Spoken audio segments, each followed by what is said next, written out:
English translation, 690th Contact Friday, the 29th of September 2017, 22:07 hours. Welcome and greetings, dear friend. You are coming 2 days earlier than I thought because Etika said you will not be back for 12 days, so the 1st of October. Thanks for your welcome and greetings. Yes, we finished our tasks earlier. But dear friend Edouard, you seem to be suffering, I see. True enough.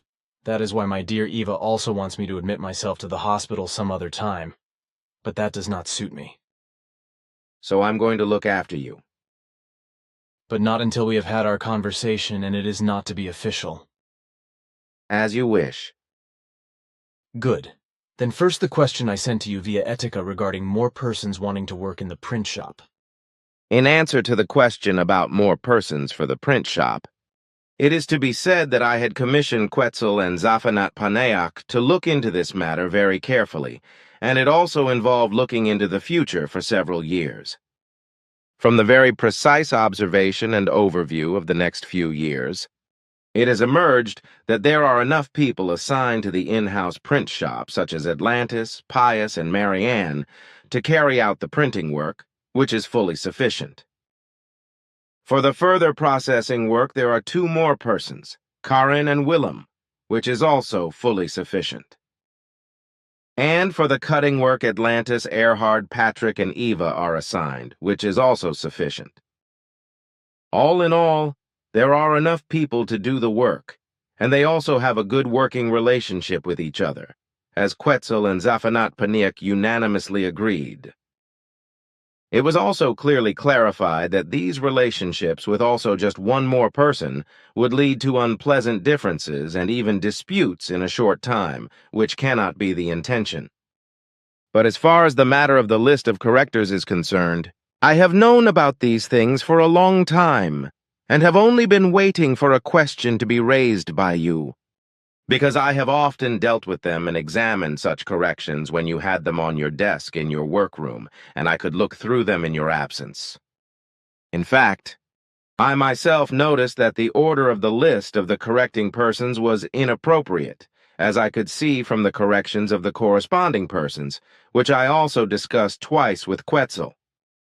But since you asked me via Etika about the order in which the correctors should be arranged in order to make everything better, Quetzal and I tried again, and found that the correction work would complement each other better if a massive change were made to the order of the correctors list, in which we now also want to include Christian for a final correction, since he agrees with it, as you told Etika. In our opinion, it would be necessary, good, valuable, and important if you would draw up the list of proofreaders as follows, whereby we have drawn up a separate list for Bernadette and Daniela, which would require 2 more work steps, but should ensure a more valuable method of working and more comprehensive faultlessness.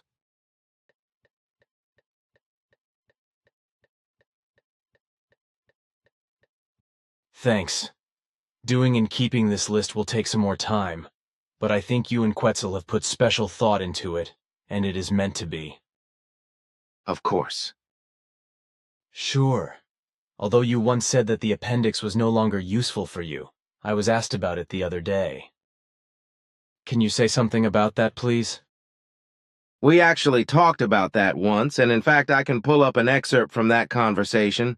It was private, if you want it. Good, gladly. It does not take long. Yes, see here, this is the private conversation at that time. And here was your question and my answer. Thursday, the 5th of March, 2015. Do you Pleiaren still have an appendix? You once said that it was no longer effectively useful. If you can name a generally understandable answer with regard to earthly medical terms in German, I would be just as grateful for it as if you would also elaborate particularly important terms somewhat technically in earthly medical jargon. In the course of the early development of human beings, the appendix played a very important role in relation to the immune system because it contained many cells of the lymphatic system and was much larger than is the case with Earth humans today. It is true that the whole function of the appendix is to a lesser extent also the same today, whereby the lymphatic system, among other things, also regulates the body's defense against disease. In earlier times, the appendix in the human body was more than twice as large as it is today, whereby it served to a much greater and greater extent as a depository for useful bacteria, for example, when the intestinal bacteria were destroyed during an infection. In such a case, germs that remained healthy were deposited in the appendix, survived in it, and then spread again into the natural intestinal flora and regenerated it. Although this is still the case to a lesser extent in today's physical evolutionary state, this function is increasingly diminished in the course of physical evolution, because the once very important physiological function is increasingly lost in the course of evolution and will be completely lost in the course of the next 2 million years, whereby the appendix will also increasingly regress. And therefore, because the use of the appendix is less and less needed, the body also resorts to its function less and less frequently. Consequently, it has practically been unnecessary or completely useless for quite some time.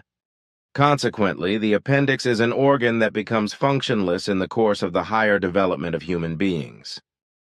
In the course of the further and higher organic evolution of Earth humans, the function of the appendix will be taken over more and more by the so-called Peyer's glands of the small intestine, but also by the scrotum, so that, as mentioned above, the early physiological function of the appendix will be completely lost in the course of evolution. The Peyer's glands are also called Peyer's plaques and folliculi lymphatici aggregati, which is a contiguous collection of 10 to 50 lymph follicles. The occurrence is found in the entire small intestine, since prehistoric times and in the still existing early period of physical evolution, most frequently in the scrotum or ileum, as well as in the appendix or appendix vermiformis, whereby the whole is located in the intestine as a structure about 1 centimeter in size. The folliculi lymphatici aggregati belong to the lymphatic system and correspond to a part of the so-called mucosa-associated lymphatic tissue, or specifically called intestine-associated lymphatic tissue, and as an accumulation of cells of the special, acquired immune system, are of particular and important significance with regard to the further spread of immunological information, but especially with regard to the defense against infection in the intestine.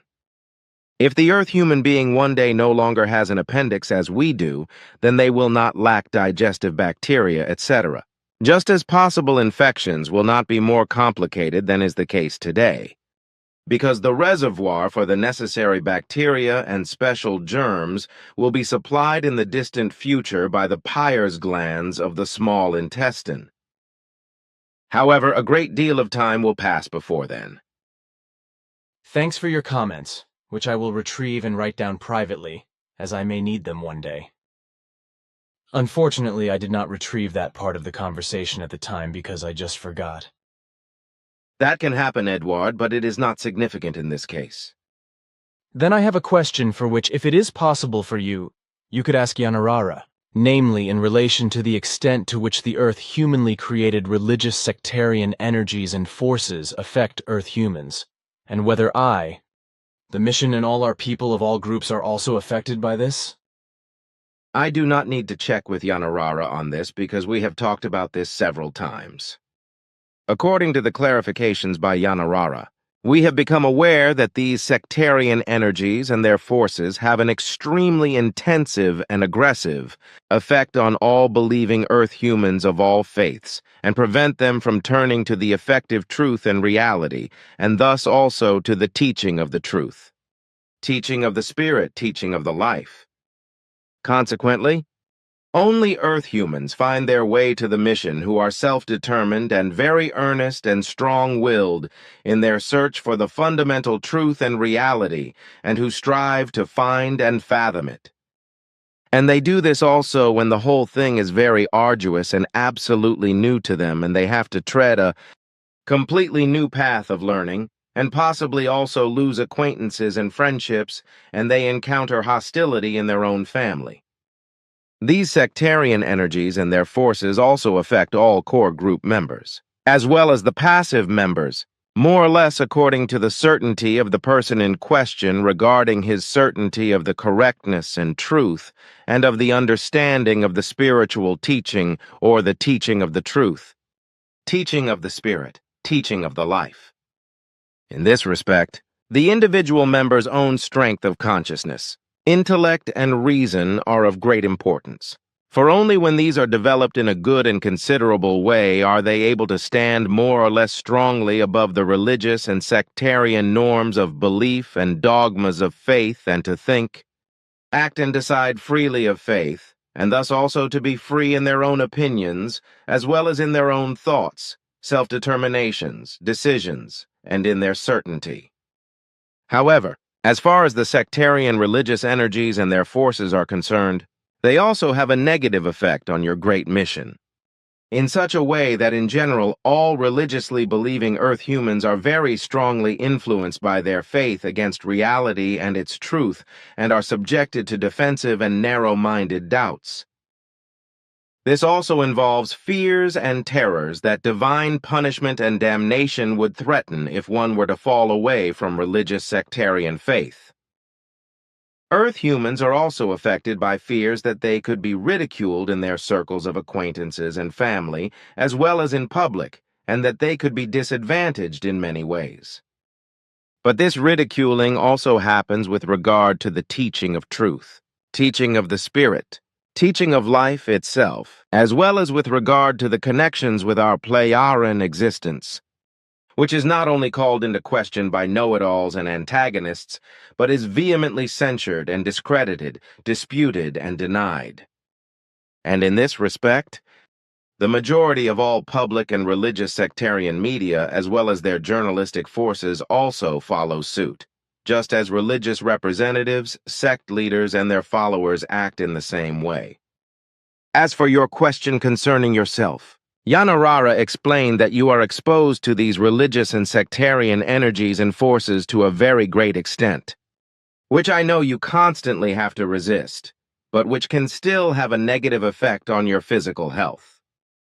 This, while fortunately you are not mentally or consciously, intellectually, mentally, psychically, intellectually, and rationally attackable by the swinging waves of the energies or by their strong forces, which, as I have already said, does not apply to your body. It just is, well, that's just the way it is. I was going to talk about an article today about the U.S. secret prisons where the prisoners are kept and tortured worse than vicious animals. But Atlantis has brought me another article which I have now written something about myself, which I will read to you, and also give you some of my perspective and experience, as well as some of what I have learned from your father Svath and from you.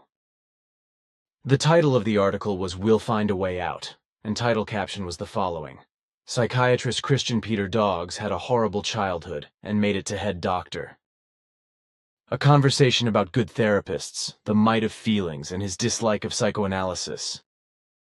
A 240-page book about his life was also written by Dr. Doggs in collaboration with a stern journalist called Nina Polchow. It is published by Ullstein Verlag under the title Feelings Are Not a Disease and costs 20 euros. Can I read you my work? Of course, because it interests me. Good, thanks. This Mr. Doggs, as a doctor and therapist, obviously knows astonishingly well about the abysses of the human psyche from his own experience and thus from personal experience. In fact, he stated during an interview exactly what your father Svath taught me in my youth with regard to the psyche, psychology, and psychiatry. So he also said that so-called psychoanalysis is the greatest and last nonsense in terms of exploring and recognizing mental impairments, problems, damages, and illnesses, which to my understanding, as you and your father taught me, arise in a consciousness-like form, and thus through the world of thoughts and feelings. In fact, Dr. Doggs also flatly declared that the disastrously stupid psychoanalysis, which is my term for this method of treatment or psychoterror, should be abolished because it is simply idiotic. In this respect, I have also learned further important facts from you, because as a doctor, psychologist, and psychiatrist, you also represent and teach the same as your father. Now, like you and Svath and all the other medically and psychologically, etc., educated Playaran who do not think anything of the pathologically stupid psychoanalysis, neither do I, as I have often mentioned in all our conversations. And just as I have classified the stupid and completely wrong psychoanalyses and psychology assessments of psychiatrists and psychologists as imbecilic psychoterror since my youth and do so again and again officially in our contact talks, so too does this psychiatrist Christian Peter Doggs in a similar way. His following words were quoted verbatim as follows: "I do not think much of psychoanalysis. Analysts are often aloof, pretend to be omniscient, and waste the time of human beings. Most of them fail to establish a bond with their patients. Psychoanalysis should be abolished." My opinion, and also that of the psychiatrist Doggs, corresponds to the fact that the effective fact of a psychoanalysis is that after years of making the analysis, nothing valuable comes out, and a psychologically demolished human being and also the psychoanalyst do not know in what the psychic damage is founded. As you and also your father, Svath, have taught me, that through a psychoterror exerted on the human being in the form of a psychoanalysis, or through some other torture, the human being falls into a trauma. So the incompetent psychiatrists and psychoanalysts then call and take this trauma as the alleged reason that the patient is in a bad way psychologically and in terms of consciousness. Dr. Doggs explains that Sigmund Freud's teachings on the origins and treatment of neuroses may have been groundbreaking for medicine.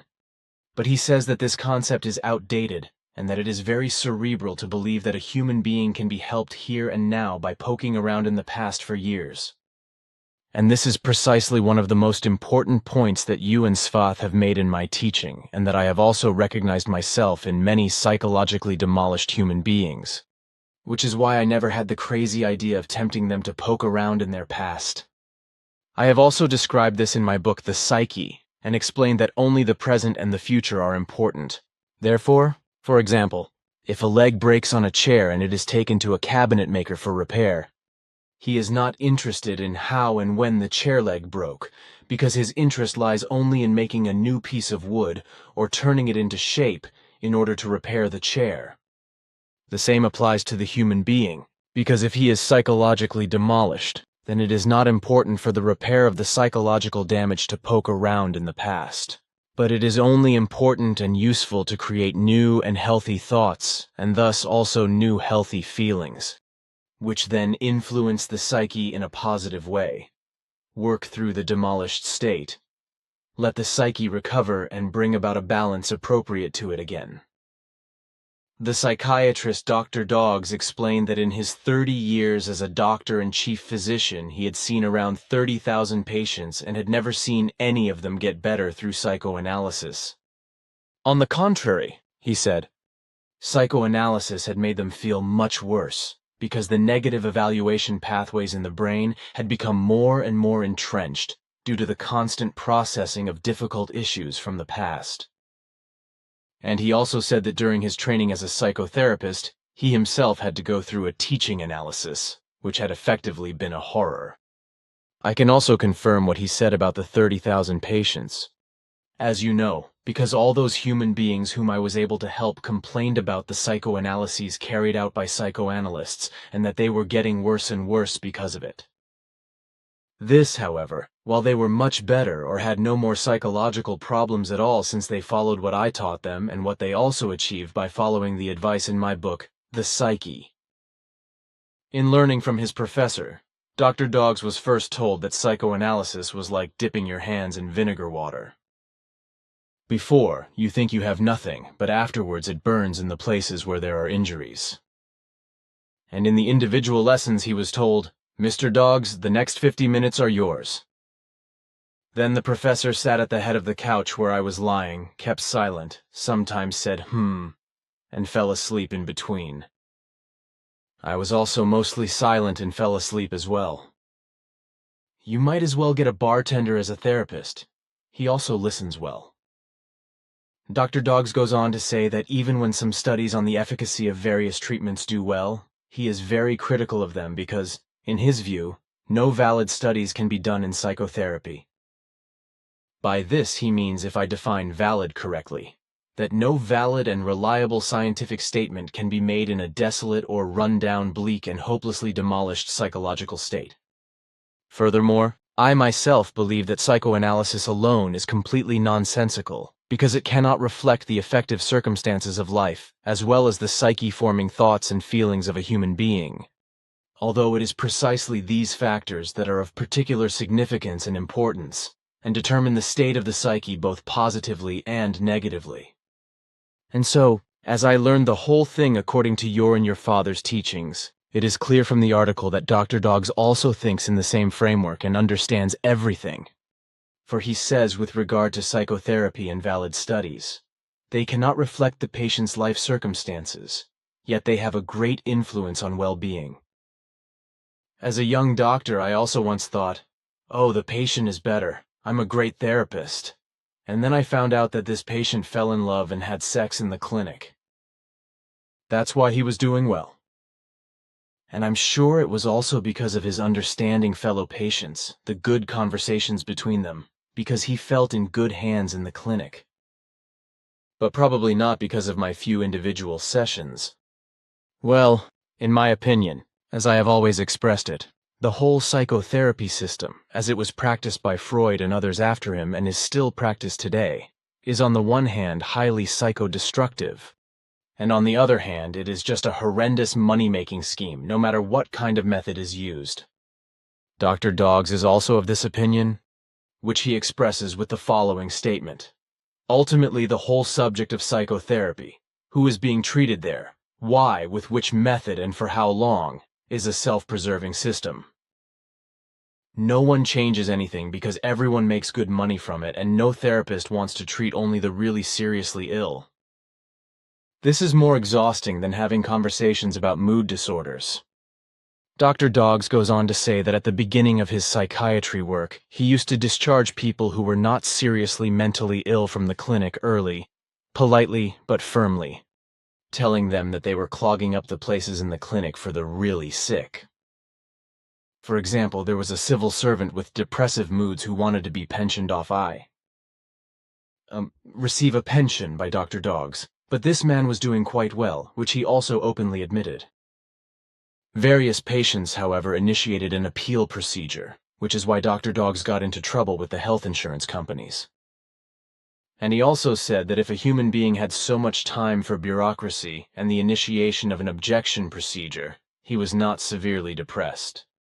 For my part, I also think this is correct, because if a human being is really severely psychologically damaged and thus severely depressed, then he or she no longer feels able to engage in bureaucratic antics and use terrorist objection procedures to win pension money.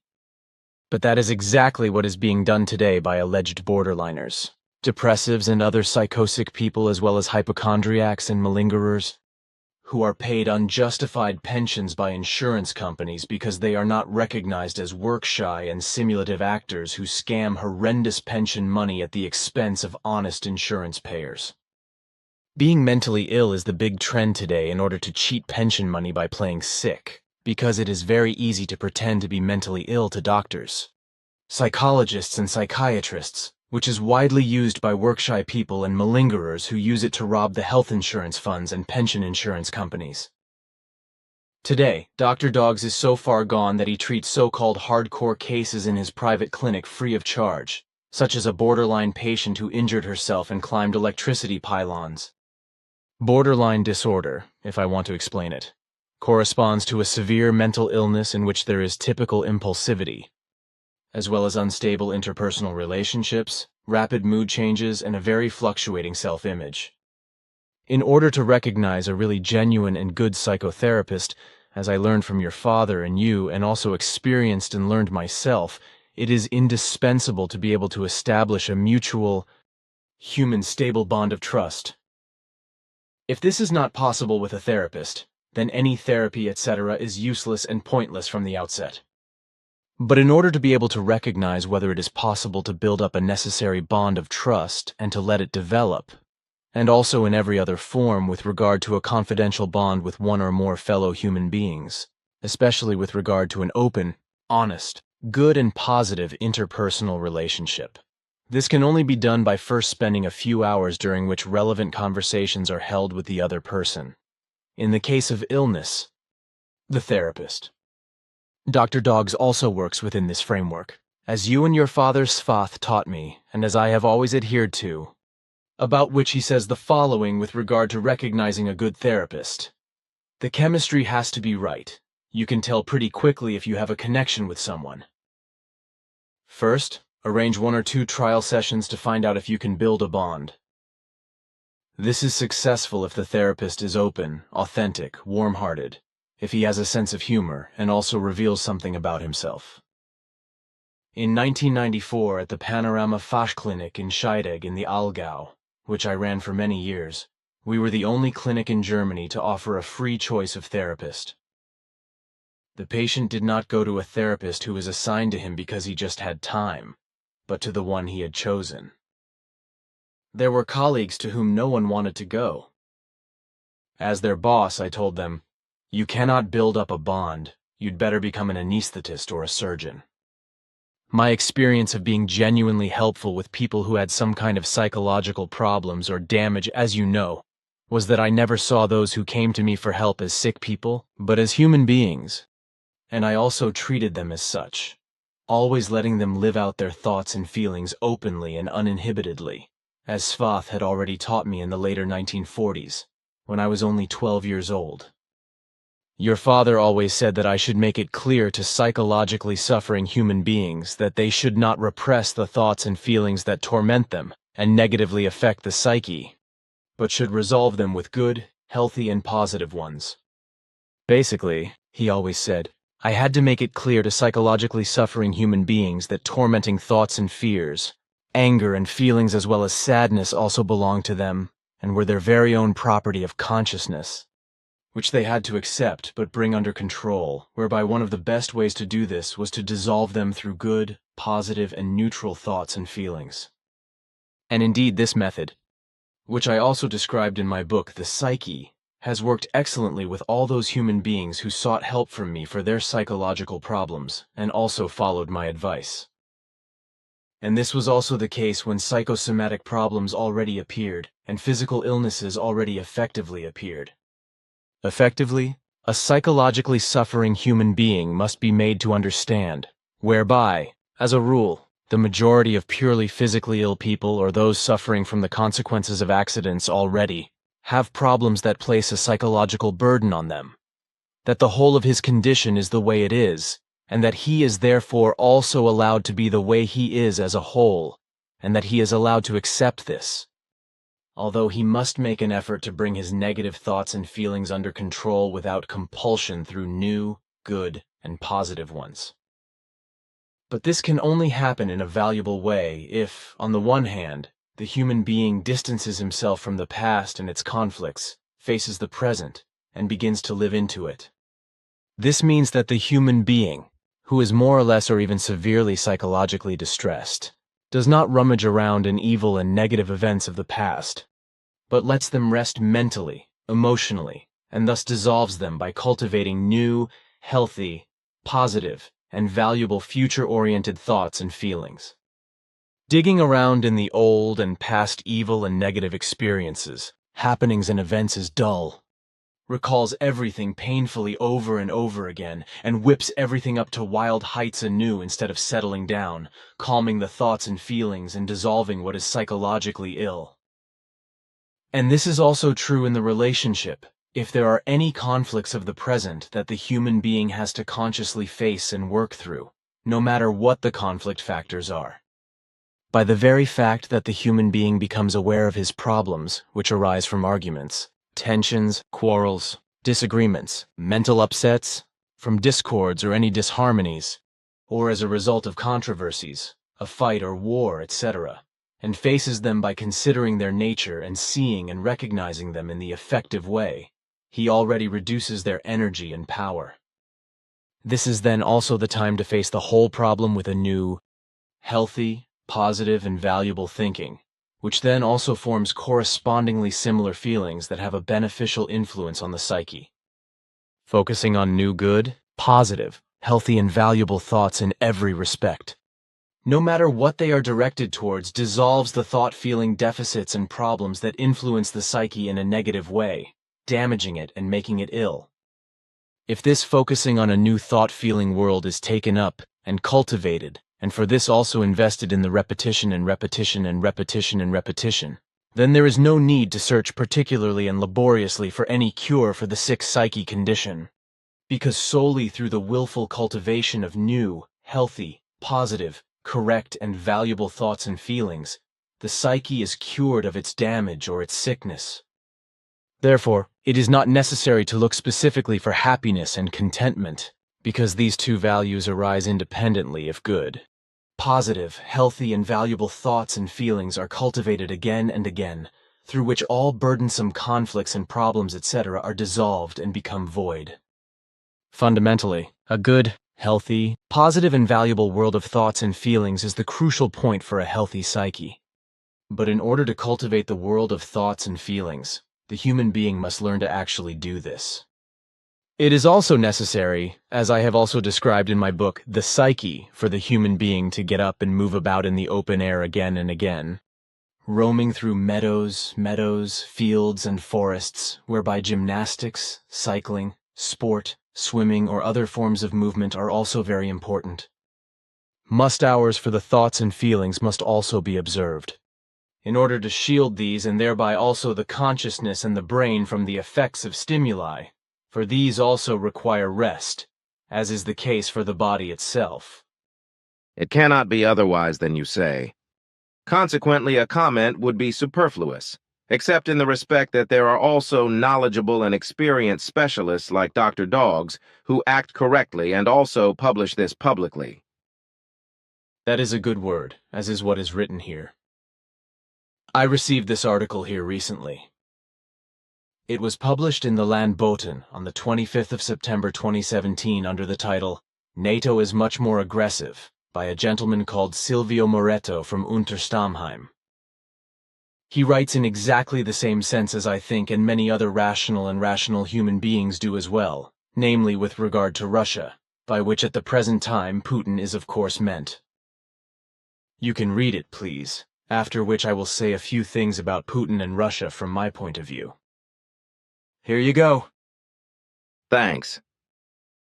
Ta reads, Very remarkable. Also in the respect that this newspaper, Landbote, publishes such a letter to the editor. I also think so. Now, when I address some things in relation to the anti-Russia and Russia-phobia, actually called Russophobia, prevailing especially in the USA and in the EU dictatorship, I do so in the context of Article 19 in relation to the Universal Declaration of Human Rights of the United Nations on the 10th of December 1948. Freedom of expression and information. Every human being has the right to freedom of opinion and expression. This right includes freedom to hold opinions without interference and to seek, receive, and impart information and ideas through any media and regardless of frontiers.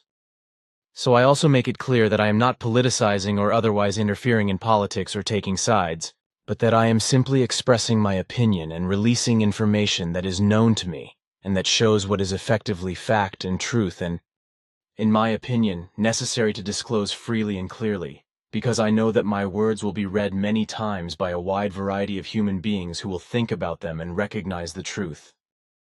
So then, the entire Western world, and in particular the USA and the EU dictatorship, are leading the entire world in spreading Russophobia, with the bulk of all the well-known media also joining in, deliberately misleading their entire readership with lies and slander in an anti-Russia manner.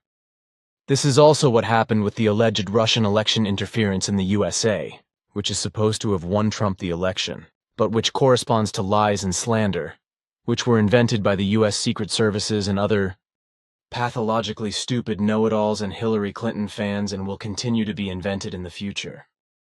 But this is also done by the bulk of all those otherwise stupidly stupid non-thinkers, know-it-alls and know-it-alls who, as a result of roaring stupidity, are responsible for all kinds of campaigns of lies and slander against Russia and Putin, in order to defame them, to publicly make them enemies of peace, the West and the world against all truth, and to disparage and denigrate them. And this is also done with massive lies, as for example in the relationship that Putin and Russia are to intervene with cyber attacks in the governmental affairs of the Western states, and thus influence the politicians according to Russian sense and will, whereby this sheer nonsense is taken at face value by all the unsophisticated and, of course, by those influenced by Russia and those hostile to Putin. And as already explained, all media nonsense is taken at face value by the media readership. So also that Putin and Russia, as explained, are supposed to be responsible, among other things, for a cyber attack on the Democratic Party in the USA. And among these lunatics who believe every nonsense in this regard is also the German Chancellor Merkel, who had declared that she could not rule out Russian attempts to influence the Bundestag election through cyber attacks.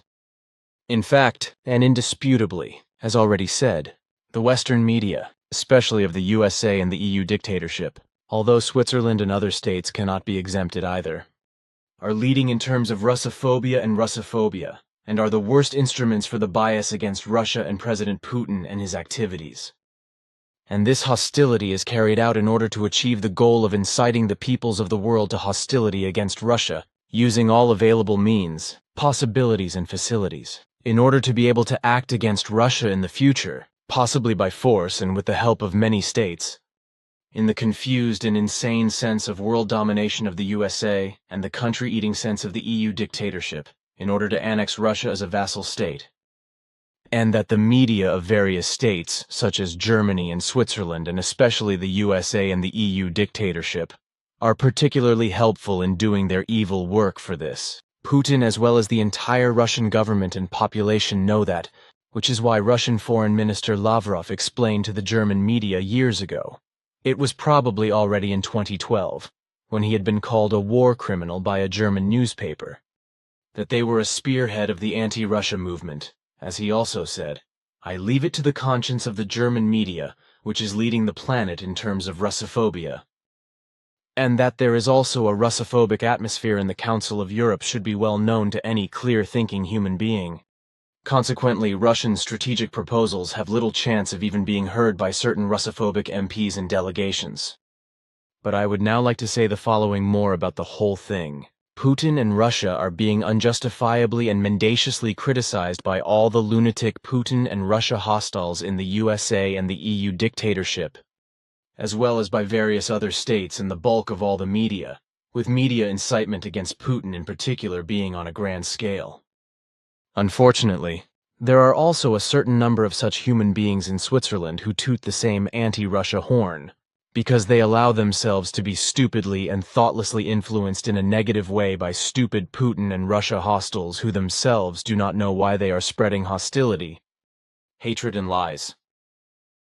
The latter is always and constantly loaded with invective, but in reality he is not the devil that all Putin-hostile US and EU dictatorships and their politics and citizens make him out to be. For my part, I must clearly and rationally oppose the demonization strategy pursued by the USA and the EU dictatorship, and the corresponding sections of the population against Vladimir Putin, who, as President of the Russian Federation, is fulfilling the duty imposed on him and harbors no enmity whatsoever against the West, neither against the USA nor against the EU dictatorship, nor against all the stupid Russophobes from the Western population camps who are horrendously lacking in reason and rationality. Enmity was indeed never the case with Putin, and as historical facts prove, Putin and today's Russia have never been an enemy of the US and the EU dictatorship to my knowledge. The Russian president may not be a nice human being to certain politicians of the West, but he is certainly neither an enemy of the West, nor the devil he is called, labeled, belittled, and put down to be. The effective fact is, as I see and judge the whole thing, that Putin is acting in the way that any righteous political leader should.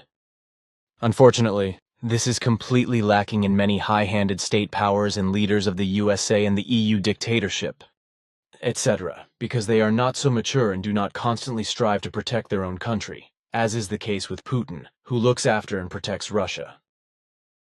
However, this is not reported in the media, so there is also no healthy criticism, only condemnation, and the truth is effectively avoided, thereby misinforming and deceiving the readership. Seen in this real form, the media also spread fake news in this respect and deceive the readership. And there are many examples of this, such as when Russia allegedly could have prevented sanctions against Iran in the UN Security Council, but failed to do so. This, while the truth was that the then President Dmitry Medvedev made it clear that it was also a great interest of Russia that a nuclear armament of Iran had to be prevented. This was followed by the lie that the USA and Russia had jointly succeeded in negotiating an agreement with Iran, whereby the latter had legally renounced its right to build nuclear weapons.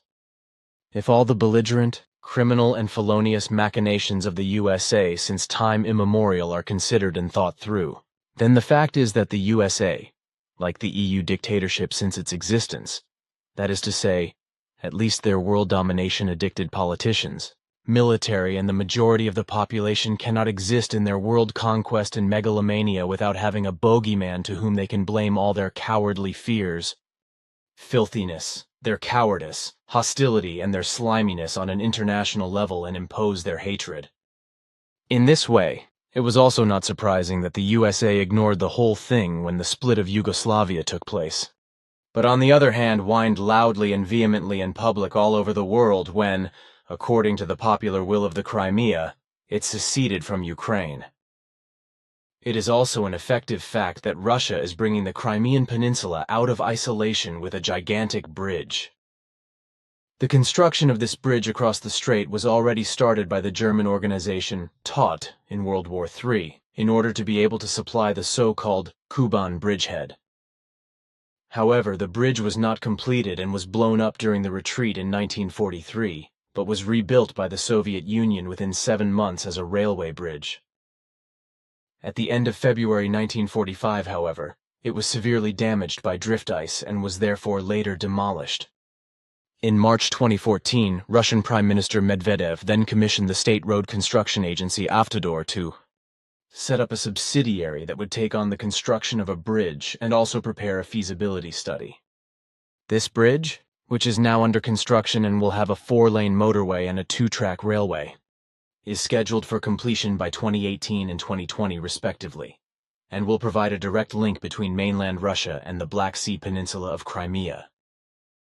The bridge will eliminate the ferry connection that has existed since 1953.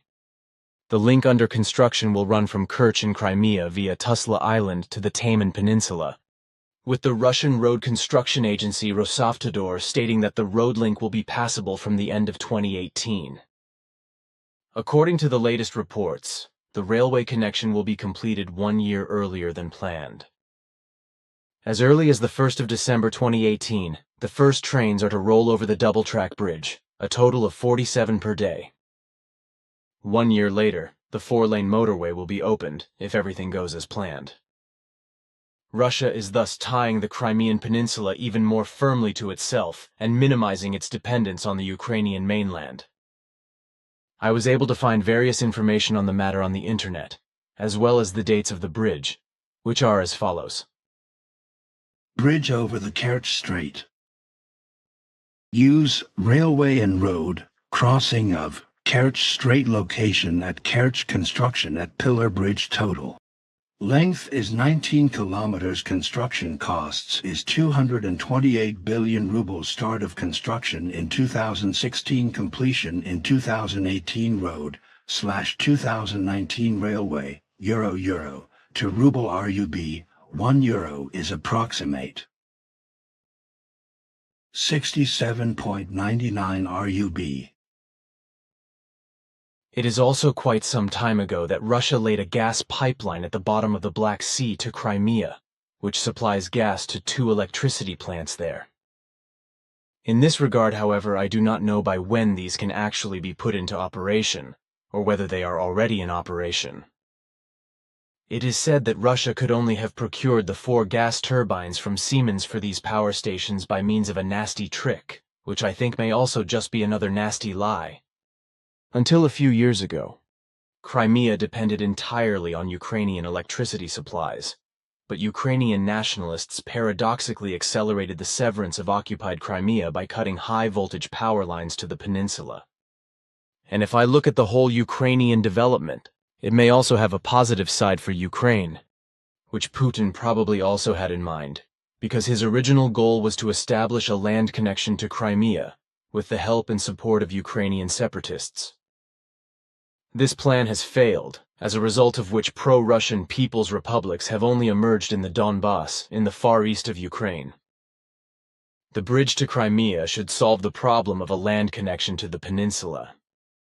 However, Putin and Russia can now be satisfied that Crimea, the pearl in the crown of the Russian Empire, has been retrieved after it was carelessly and irresponsibly given away to Ukraine in 1954 under Nikita Khrushchev.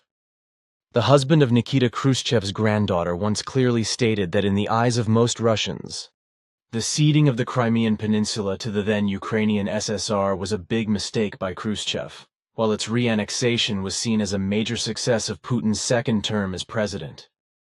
But if Putin is now being accused by the West's Russophobes of being a failure with regard to Ukraine and of being malicious, and if he is being insulted that the prestige of the values he has acquired helps him to conceal the fact that he has failed grandly in Ukraine, then this corresponds to the pure hatred and envy of all those Putin and Russia hostiles who are neither able to think rationally, nor are big enough in their hatred and blindness to also recognize and respect the good and valuable things of their self-proclaimed enemies. It would finally be time for the West, especially the USA and the EU dictatorship, as well as all other Russophobes in general, to get a grip on their cowardly fear and hatred of everything Russian, and accept the fact that all Russians, and thus also their president, have the right to make their decisions according to their own will in the best interest of their homeland, and to act accordingly. And if Russia and Putin cannot agree and are not pleased that NATO is deploying military from Latvia to Romania, and letting U.S. warships maneuver in the Black Sea, then that is more than understandable because the whole thing smells, as it always has, of attack and war. Precisely for this war-threatening action of NATO, as well as the USA, any rational and reasonable human being lacks any understanding. Think of the last World War, as I can also still remember what the result was for the 10 million Soviet soldiers who fought and died against Hitler and his soldiers and Nazis, along with some 28 million other Soviet citizens, as Svath explained to me at the time. Although I was still very young at the time, your father Svath let me see a great many war-related monstrosities that impressed themselves on me and that I will never forget. And so I also know a great deal about everything that happened when the Soviet army came from the east and, like the Allies, fought against Nazi Germany. And if the Soviets had not come when they were attacked by the Nazi henchmen from the west, then the Allies would also have advanced and penetrated all the way to Russia, as Svath explained to me at the time. And that would have meant that the U.S. military power would also have taken up residence in the Soviet Union and ousted the Soviet military, including Stalin, as your father Svath had fathomed in a foresight of possibilities. Even if this was never made public, however, it is absolutely understandable that Putin's endeavor with regard to the West, respectively the USA and the EU dictatorship, as well as their followers, is to protect Russia from these Western powers and their vassal states, so that they cannot attack and invade Russia scot-free in their greed for land and world power. You are, as usual, well-informed, and all that you have said corresponds to what really is. Consequently, I have no further comment to make on it, because you have set out all that was necessary to explain. Good. Then a question regarding an uncertainty. Bernadette is writing my biography, and in it, of course, the story of the Cat Lake is also mentioned, whereby I think you know what I am talking about. I said that my sister Berta might also have been there, but I do not remember exactly. Therefore, would it be possible for you to look in your father Svatha's records and tell me the next time you visit if that was indeed the case? I do not have to look for that because I know what happened then from my father's records. Your sister was not there because soon after you left your godfather's house, she went back and stayed behind. Now that you say it, I half remember it, but it had really slipped my mind, but which I must now tell Bernadette and put right. But then something else. Recently we were talking in our kitchen about coding certain articles. The books and various writings and the language came up about how exhausting this work is and how much time has to be calculated for an hour of coding work. At one point, Quetzal calculated this, but I do not remember what the result was.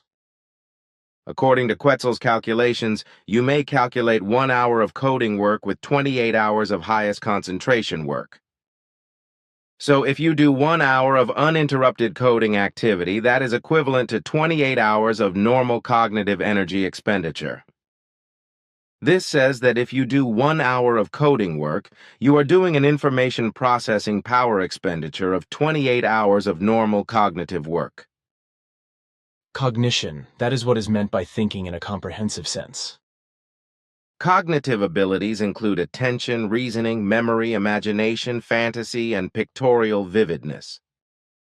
It also refers to the mental ability to develop images in consciousness, to remember them, and to be able to perceive them vividly with the inner senses. Further, it also includes creativity, learning, orientation, planning, and problem solving, will, perception, knowledge, and some more. And cognition also includes emotions, which play an important part in it. That is, of course, correct. Cognitive abilities are important elements of research here on Earth, and are studied by various sciences, such as biology, neuroscience, psychiatry, and psychology, as well as by philosophy and in relation to artificial intelligence. The whole scientific study of cognition, as far as I know, is summarized as cognitive science. That may be so, yes. But now I want to tell you that I have considered what we have been talking about in terms of what Yanarara has been explaining. And that is that we should talk openly about this after all, and that I will now first take a look at how you are feeling. If you say so. But in order to do that, we have to... Of course. Let's go then. It will not take long. And here we are again. I should have a gate like that here too. Oh, it really did not take long. We were only gone for 15 minutes. Yes, and it is probably significant that I should state the facts openly, which I could clearly establish, so also with regard to your question whether there was a thrombus or arteriosclerosis. I could not see anything in that respect, as I could not see anything else that would organically trouble you. Aha! That is what the doctors in the hospital in Winterthur said, because they could not diagnose any physical ailments either. Because they are probably just symptoms, as I suspect and also told you, that are triggered by the darn religious sectarian swinging waves that affect my body. I also see it that way, because all the things that burden your health can really only be the malicious religious sectarian energies, and forces that have an extremely aggressive effect on you and cause corresponding effects that burden you physically and healthily, but cannot have an effect on your mental constitution as a whole. In order to make the facts to be mentioned comprehensible, I will try to explain everything in simple language. Yanarara and her staff have meanwhile discovered that the swinging waves of the religio-sectarian energies and their forces have begun to form thousands of years ago through the religious faith, for which you have created the term delusion of God of earth humans, and have continued to accumulate and develop up to the present time. The time when this energy began to build up has been calculated to be about 5,000 years, although this is not yet an exact time. In the meantime, however, it has been clearly established that these energies, which were created by the faith of Earth humans, develop strong, negative, and even malignant forces which have an effect on Earth humans. These energies arising from the faith in God accumulated and condensed very quickly, which resulted in a self-movement arising from them, which developed into an independence and self-acting form, and thus into a self-acting energy entity with great power, which powerfully influences the total mental block of Earth humans. And these energies, with their tremendous power, which have come into being through the belief in God and thus through the belief in religion and sex, and which are accumulating and intensifying more and more, act independently and maliciously in such a way that they attack and confuse all mental impulses, and thus also the intellect and reason of Earth humans. The result is that intellect and reason are impaired and their consistency is severely disrupted, and consequently no thoughtful logic can come into being. But only an uncontrolled delusion of faith in complete guilelessness and uncriticism prevails with regard to faith in God, religion, and sectarianism. And in every single case, this is more or less accompanied by a form of fanaticism, in which fear and anxiety resonate with regard to punishments that would be enacted by the deities concerned if a falling away from the delusion were to occur. And these fears and anxieties, through the independent energies and their powers of religious and sectarian belief, become the dominating might in the God-believing earth humans and promote in them all evil and negativity, such as hatred, envy, discord, revenge, and retaliation, even to the point of degenerate wars. And in this form, these delusional energies of faith and their forces have reached a level in modern times and in their run-up, period that surpasses everything that the past has brought in this respect in terms of humanly malignant degenerations of all conceivable kinds. And as these degenerated energies and their forces of religious and sectarian delusion degenerate ever further and drive Earth humans ever further into the delusion of belief in God, they also fall more and more into inhuman degenerations through which death, terror, and ruin are spread. And this happens more and more through degenerate actions and deeds of individual Earth humans, as well as through groupings and crime organizations and regular armies, as well as through delusional believers who kill, murder, and go to war for the sake of their faith, including existences that have fallen into asociality.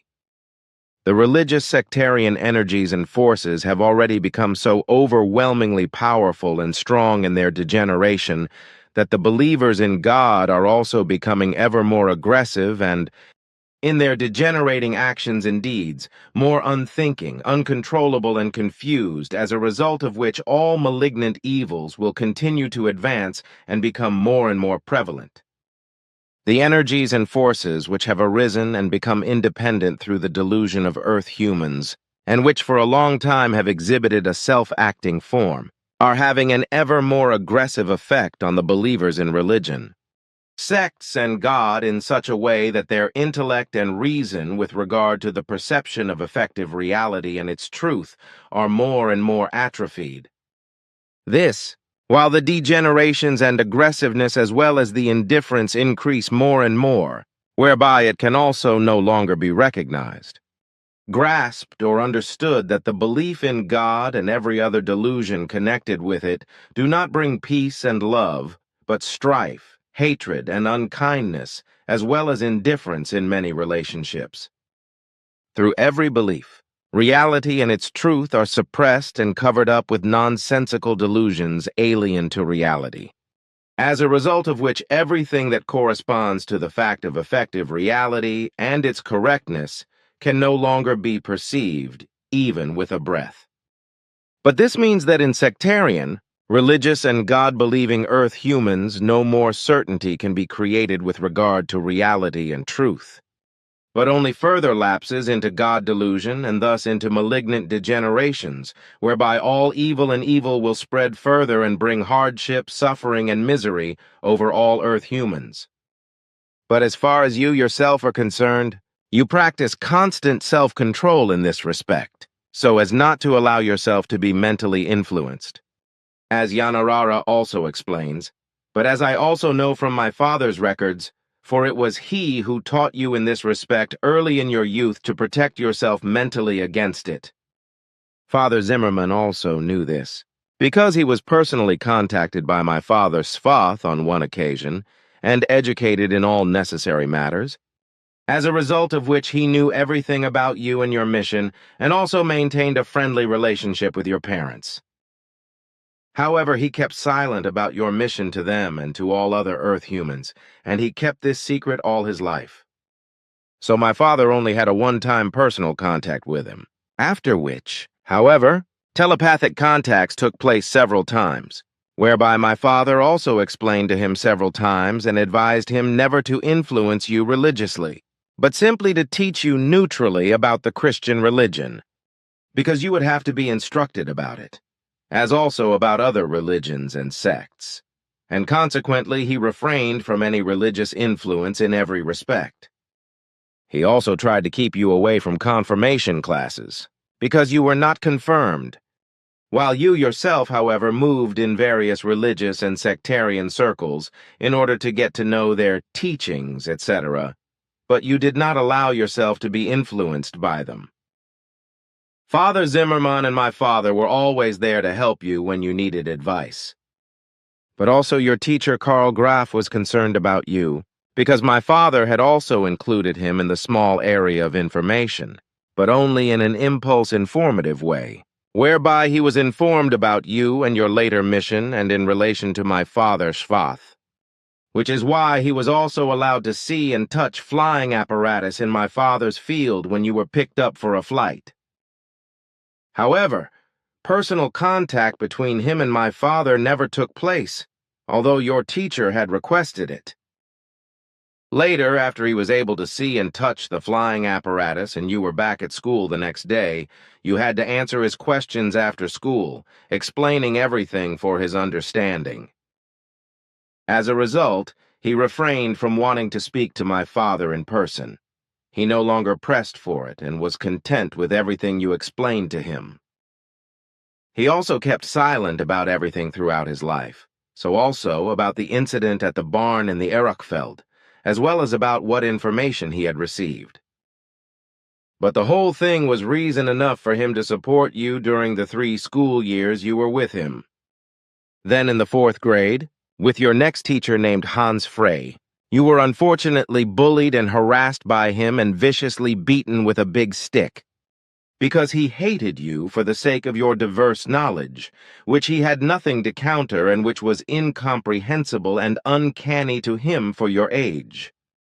This was also the real reason why he maliciously and unjustifiably gave you such low marks and bad grades in school that you had to repeat the 4th grade with Gustav Lehmann, the teacher with whom you completed the next 3 years of school and who received groundbreaking impulses from my father to encourage you and also to be helpful to you for your first book on the teaching of meditation. So you were able to go through the next 3 school years well up to the 6th and then change to the next school year with teacher Fair, etc.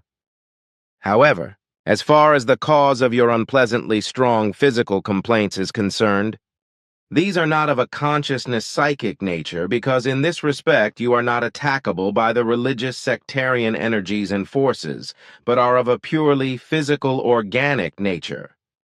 These energies and their forces cause all kinds of health burdens and disturbances, which cause you various minor and major as well as annoying ailments and which cannot be recognized in terms of a diagnosis in the medical sense and consequently also cannot be treated medically.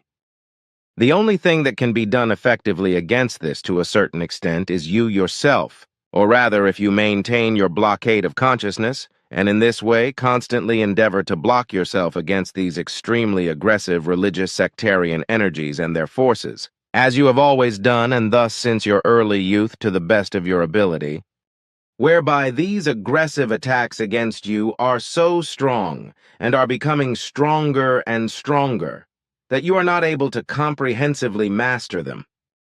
And unfortunately, Yanarara and her co-workers have still not found a way to create a defense against these malicious energies and forces. Consequently, it will probably take a long time until such a defense is found, because all these energies and forces in this strength were alien to us and must first be researched in all their forms, which will take a long time even with our very highly developed and extensive possibilities. I also cannot do anything about the fact that these religious, sectarian, and degenerated energies and their forces can no longer penetrate the center's protective screen, and can therefore continue to have a subversive effect with the aim of maliciously changing the order of the association and the attitude of the core group and passive members as well as visitors, interested people and friendships, in order to finally bring about the overthrow and disintegration of the Figu. So every core group and passive member, as well as all other Earth humans who are dedicated to the mission, must be advised to oppose the malicious energies and forces and to use their own total mental powers in order not to become victims of the very strong negative forces of attack. Man, that's news. You are telling me things there that I did not know. Also that Reverend Zimmermann had a personal contact with your father Schwath, and that my teacher Graf was impulse-informed. Although I was surprised at the time that he appeared at the Nüssli Schof in the Erachfeld, and could or was allowed to see Schwath's beamships because your father had not shielded it. Consequently, it was visible to my teacher, I never asked why. And that he could or was allowed to touch the ship, I also did not notice at the time. You couldn't have noticed that either because according to my father's records, the touching only took place when you were already in the flying apparatus. And the reason your teacher came to the building was because he was urged there by my father through appropriate impulses. I did not know all that, and it was also never discussed. But now that you have given me the facts about it, I can understand a lot of what happened back then. And I think that I can now also come to terms with it in relation to my health problems, because after what you have explained, I finally see the whole thing in the framework of how I experience the malicious and attacking religious sectarian swinging waves or energies and their forces in the Einsiedeln monastery, by which I was afflicted. At that time, I was shown around the whole monastery for about 3 hours by an acquaintance of Margaret Flammer, a monk, who showed and explained everything to me, after which I was completely exhausted, sick and cheese-green and could hardly keep on my feet. Consequently, I was taken out of the monastery by my companions. I was terribly miserable for several days afterwards and had fever and nightmares. The same thing also happened to me in Greece, not far from Corinthos, when I spent the night in a monastery with my then-wife Calliope and therefore had a hellish night, during which I was terribly miserable and had to flee the place in the morning, after which, however, the whole misery only slowly disappeared from me again after 3 days. I also experienced something similar in Marauli, India, at night in the grounds of the Qutub Minar. I am aware of these incidents, but you should have avoided such places since time immemorial. I have known this since my youth, when your father Schwath explained the same thing to me as you do now.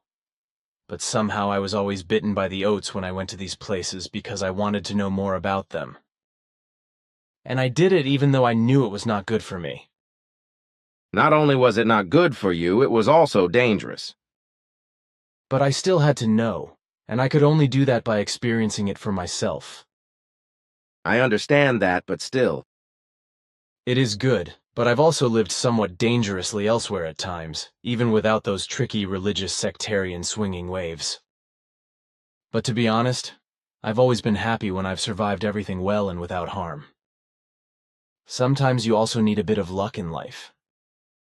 But something else. Your father Schwath took me to different places in the 1940s and let me see the disasters caused by earthquakes.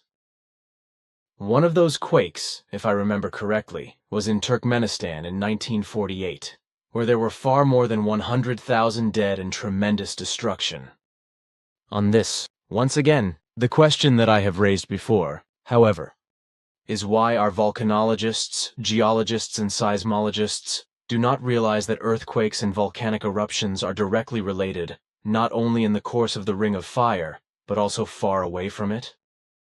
It is as usual that conjectures have to be made before effective research into a matter is started. But just in the matter you mention, first researches are now being done. I know, as a result of which the scientists responsible for it are working in this direction, just to find out what connections there are between earthquakes and volcanic eruptions. Aha, so now they are on the way to doing that, and that is good, because it can provide knowledge for early warning systems and save human lives. Although it is getting late again, I now have something I would like to discuss with you privately, if you would. Of course.